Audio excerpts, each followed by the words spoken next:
Hello दोस्तों, मैं विनय कुमार जैन स्वागत करता हूँ सभी का अपने YouTube चैनल में। दोस्तों, आज हम चर्चा करेंगे संविधान सभा के विषय, या यूं कहें कि भारत के संविधान का निर्माण, मेकिंग ऑफ इंडियन कॉन्स्टिट्यूशन के विषय में, जिसके अंतर्गत हम सर्वप्रथम भारत की संविधान सभा कैसे बनी, किस तरह से बनी, इसके विषय में देखेंगे।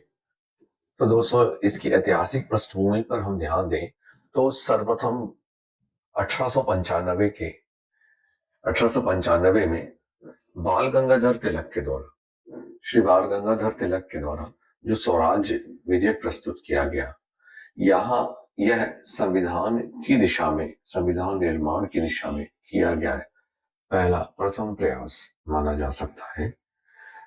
इस स्वराज विधेयक में बाल गंगाधर तिलक के द्वारा यह मांग की गई थी,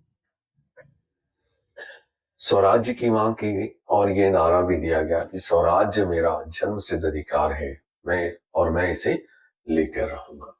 तो यहाँ पर स्वराज्य की बात कही गई थी, अर्थात जो राज्य का प्रमुख है वो ब्रिटेन की महारानी द्वारा ही नियुक्त होगा, लेकिन बाकी राज्य का संचालन भारत के संदर्भ में भारतीयों के द्वारा किया जाए, ऐसी मांग जो है स्वराज विधेयक के माध्यम से बाल गंगाधर तिलक के द्वारा की गई थी। हालांकि यह अप्रत्यक्ष रूप से भारतीयों के द्वारा शासन संचालन, विधि निर्माण के संबंध में की गई प्रथम मांग के रूप में से देखा जा सकता है। दोस्तों, सन 1922 में कांग्रेस के बेलगांव अधिवेशन में महात्मा गांधी के द्वारा यह विचार प्रस्तुत किया गया कि भारतीयों का संविधान भारतीयों के द्वारा ही निर्मित किया जाएगा। भारतीयों को कोई थोपा हुआ विधि विधान संविधान नहीं चाहिए, भारतीयों के द्वारा ही भारत का संविधान निर्मित किया जाएगा। यहाँ से कहीं ना कहीं ये मांग उठाई गई कि भारतीय इतने सक्षम है कि वो अपना संविधान का निर्माण कर सकते हैं। नेहरू रिपोर्ट 1928 में हम देखते हैं कि भारतीयों द्वारा अपने देश के लिए संपूर्ण प्रयास इसे के रूप में से चिन्हित किया जाता है। तो इसके द्वारा पहली बार औपचारिक रूप से अपने मंच से या औपचारिक रूप से संविधान सभा की मांग 1935 में की गई, जिसमें यह कहा गया कि भारतीय संविधान का निर्माण वयस्क मताधिकार के आधार पर निर्मित एक संविधान सभा के द्वारा किया जाएगा। 1940 में ब्रिटिश सरकार के द्वारा एक तत्कालीन जो गवर्नर जनरल थे लिन लिथगो, उनके द्वारा एक अगस्त प्रस्ताव प्रस्तुत किया गया। ध्यान रखिएगा दोस्तों, अगस्त प्रस्ताव, क्योंकि इतिहास में अगस्त क्रांति है, अगस्त घोषणा है, और मैं बात कर रहा हूं अगस्त प्रस्ताव की, जो 1940 में द्वितीय विश्व युद्ध के दौरान तत्कालीन गवर्नर जनरल लॉर्ड लिन लिथगो के द्वारा प्रस्तुत किया गया था।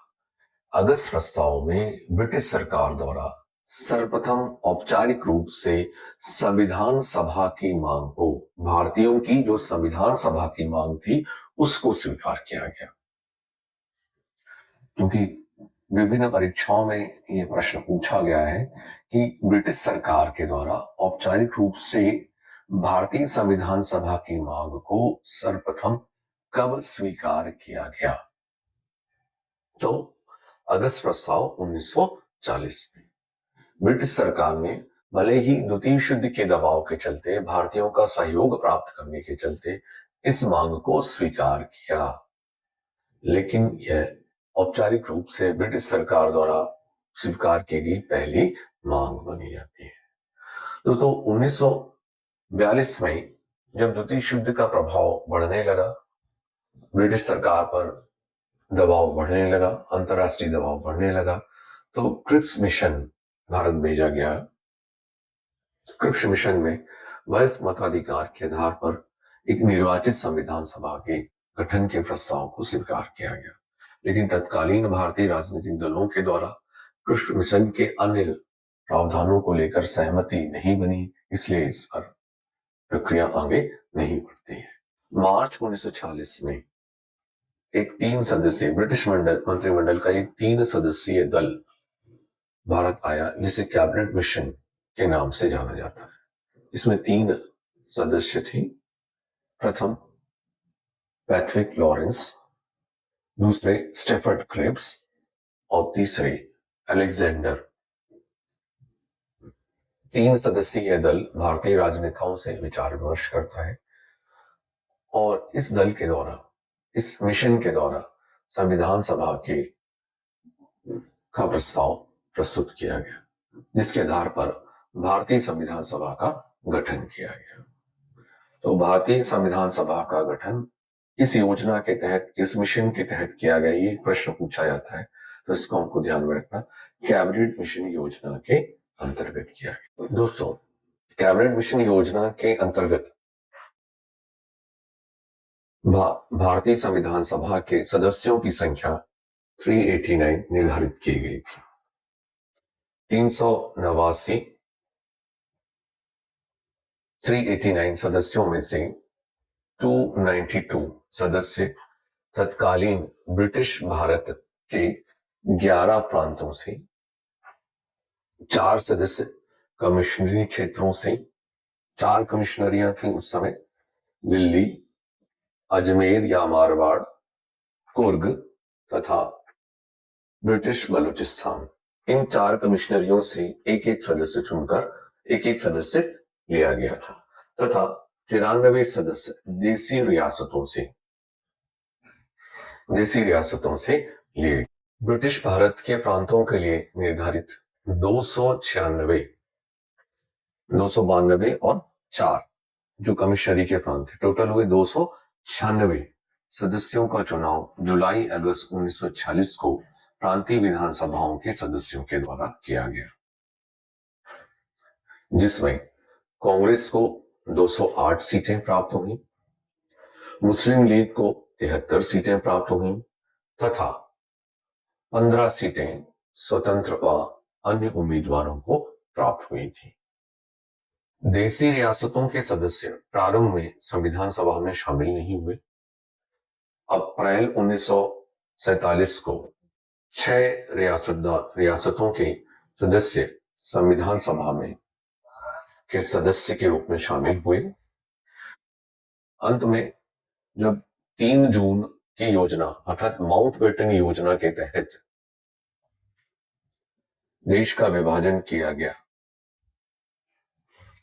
उसके पश्चात अधिकांश देशी रियासतों के सदस्य संविधान सभा में शामिल हो गए। उल्लेखनीय है कि दोस्तों की हैदराबाद रियासत के सदस्य संविधान सभा में शामिल नहीं हुए थे।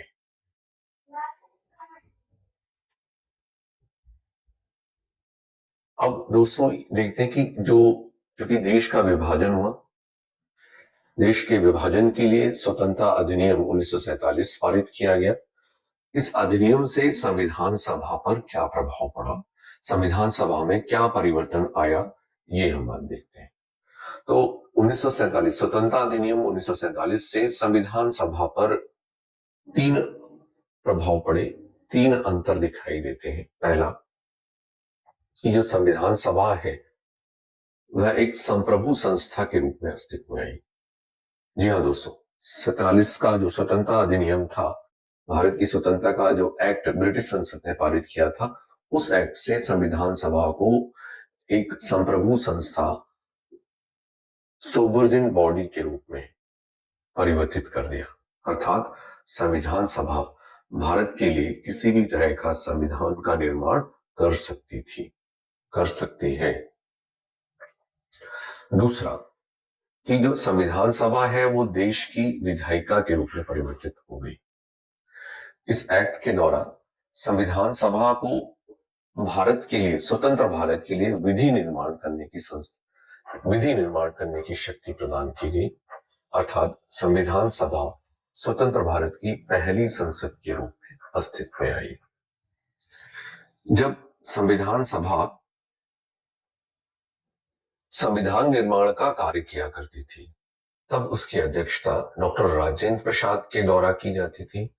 और जब संविधान सभा देश की संसद या विधायिका के रूप में, लेजिस्लेचर के रूप में कार्य करती थी, तब उसकी अध्यक्षता जीवी मावलंकर, गणेश वासुदेव मावलंकर किया करते थे। देश के विभाजन के पश्चात संविधान सभा के सदस्यों की संख्या 389 से घटकर 299 रह गई, जिसमें से 229 सदस्य ब्रिटिश भारत के प्रांतों से तथा 270 सदस्य देसी रियासतों से लिए गए थे। अंत में दोस्तों, कुछ ये भी प्रश्न पूछे जाते हैं कि कौन कौन व्यक्ति संविधान सभा के सदस्य नहीं थे। तो इसमें हमको ध्यान में रखना है दोस्तों कि महात्मा गांधी, मोहम्मद अली जिन्ना संविधान सभा के सदस्य नहीं थे। Doctor B R. अम्बेडकर प्रारंभ में बंगाल से संविधान सभा के सदस्य निर्वाचित किए गए थे, लेकिन विभाजन के पश्चात उन्हें तत्कालीन बॉम्बे प्रेसिडेंसी से उन्हें संविधान सभा के लिए निर्वाचित किया गया था। हैदराबाद रियासत के सदस्य संविधान सभा में शामिल नहीं हुए थे। जाते जाते 3 प्रश्न आप लोगों के लिए छोड़ के जा रहा हूं, कमेंट्स के माध्यम से आप इसके जवाब दीजिएगा। पहला प्रश्न कि संविधान सभा में सबसे अधिक सदस्य किस ब्रिटिश भारत के प्रांत से चुनकर आए थे? ध्यान से सुनिएगा, संविधान सभा में सबसे अधिक सदस्य किस ब्रिटिश भारत के प्रांत से चुनकर आए थे? नंबर 2, संविधान सभा में किस देशी रियासत से सबसे अधिक सदस्य चुनकर आए थे? नंबर 3, संविधान सभा में किस देशी रियासत के सदस्य शामिल नहीं हुए थे? धन्यवाद।